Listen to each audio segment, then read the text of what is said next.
এখন রয়েছি আন্দামান সেলুলার জেলে।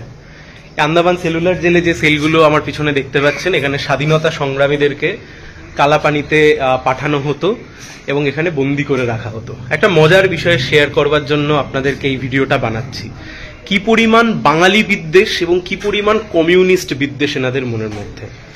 আপনি যদি এখান থেকে সরকারের গভর্নমেন্টের যে সমস্ত গাইডরা রয়েছে সেই গাইডদেরকে নেন, একবারের জন্য তারা আপনাকে বলবে না যে এখানে প্রায় ৩৮৩ জন বাঙালি বিপ্লবী তাদেরকে এখানে রাখা হয়েছিল। ৩৮৩। এখানে যতগুলো দেওয়াল রয়েছে সব দেওয়ালে লেখা রয়েছে, কিন্তু একবারের জন্য আপনাদেরকে কেউ এই তথ্য বলবে না। যতবার খালি তথ্য আসবে ততবার বীর সাভারকর, বীর সাভারকর, বীর সাভারকর।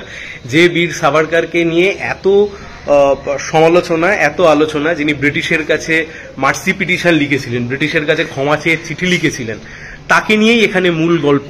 কমিউনিস্টদেরকে এখানে যে দ্বীপান্তর করে পাঠানো হয়েছিল বিভিন্ন লড়াই, আন্দোলন, বিপ্লবে সামিল থাকবার জন্য, একবারের জন্য এখানে সমস্ত ইতিহাস বিলীন করে দেয়া হয়েছে।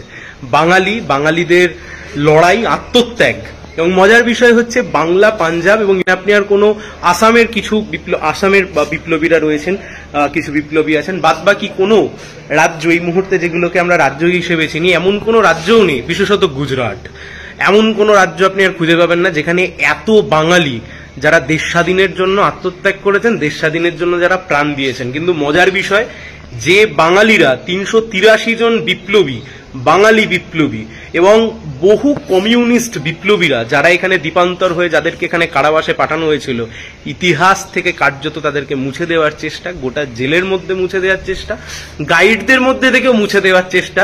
যতবার গাইড এখানে নাম বলবেন, বিপ্লবীর নাম বলবেন, ততবার ঘুরে ফিরে বীর সাভারকরই আসবেন।